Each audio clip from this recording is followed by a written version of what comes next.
ஜாலியன் வாலாபாக்கில் ஆயிரக்கணக்கான மக்களை கொன்று குவித்த ஜெனரல் டயரை நமக்கு தெரியும்.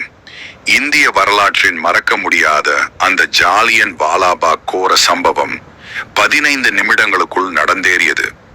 1000 பேருக்கும் மேலான மக்கள் ஜெனரல் டயர் என்பவனால் கொன்று குவிக்கப்பட்டனர்.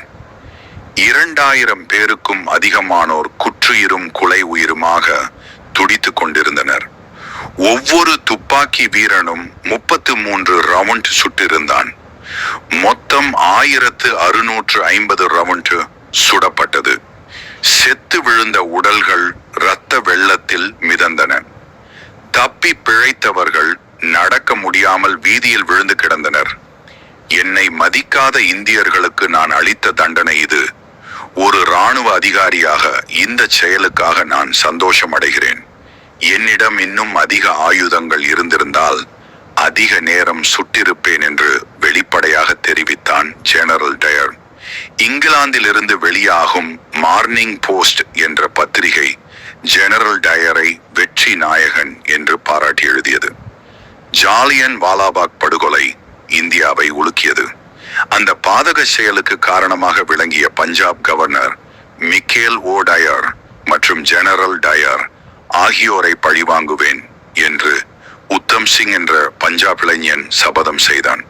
சொன்னபடியே சரியாக 21 ஆண்டுகள் காத்திருந்து இங்கிலாந்தில் எச்சில் தட்டு கழுவி கூலி வேலை செய்து கிடைத்த பணத்தில் துப்பாக்கி வாங்கி 1940 ஆண்டு மார்ச் 13ஆம் தேதி கவர்னர் ஓ டயரை சுட்டு தள்ளினார் உத்தம் சிங். உத்தம் சிங்கின் செயல் இந்திய மக்களிடையே பெரும் மகிழ்ச்சியை ஏற்படுத்தியது. ஆனால் இதை பைத்தியகாரத்தனமான செயல் என்று கூறி காந்தி அறிக்கை வெளியிட்டார். நேருவும் காந்தியும் பஞ்சாப் காங்கிரஸ் அரசை உத்தம் சிங்கின் செயலை கண்டித்தும் ஜெனரல் டயரின் மனைவிக்கு ஆறுதல் தெரிவித்தும் தீர்மானம் இயற்ற வைத்தனர். இதனை கடுமையாக எதிர்த்து உத்தம் சிங்கின் செயலை பாராட்டி கடிதம் எழுதினார் நேதாஜி சுபாஷ் சந்திர போஸ். இதனால் காந்தியின் வெறுப்புக்கு ஆளானார். காந்திக்கும் நேதாஜிக்கும் பிளவு ஏற்பட்டு காந்தியால் நேதாஜி காங்கிரஸில் இருந்து திட்டமிட்டு இழிவுபடுத்தப்பட இது ஒரு முக்கிய காரணமாக அமைந்தது. அந்த கொலை வழக்கில் உத்தம் சிங்குக்கு தூக்கு தண்டனை விதித்தது இங்கிலாந்து நீதிமன்றம்.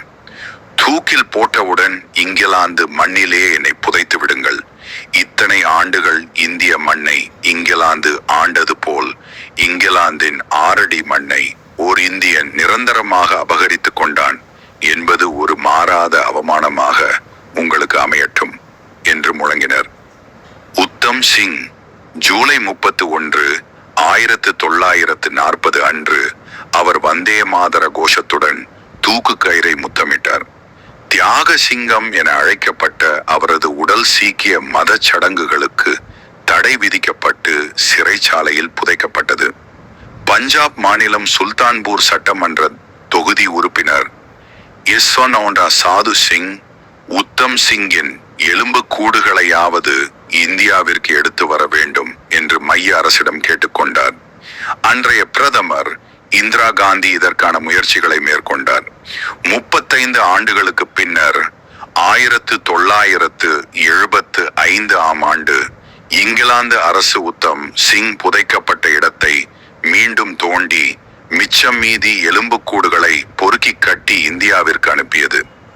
உத்தம் சிங்கின் எலும்புக்கூடுகள் ராஜ மரியாதையோடு இந்தியாவில் வரவேற்கப்பட்டு உத்தம் சிங்கின் சொந்த ஊரில் எரியூட்டப்பட்டு சாம்பல் கங்கை ஆற்றில் கரைக்கப்பட்டது. தேசத்தை நேசிக்கும் அனைவரும் அவரது தியாகத்தை போற்றுவோம். எத்தனை பேர் அறிந்திருப்பீர்கள் உத்தம் சிங் பற்றி? இந்த பதிவை படித்தறிந்து இக்கால தலைமுறையினரையும் உத்தம் சிங் பற்றி தெரிந்து கொள்ள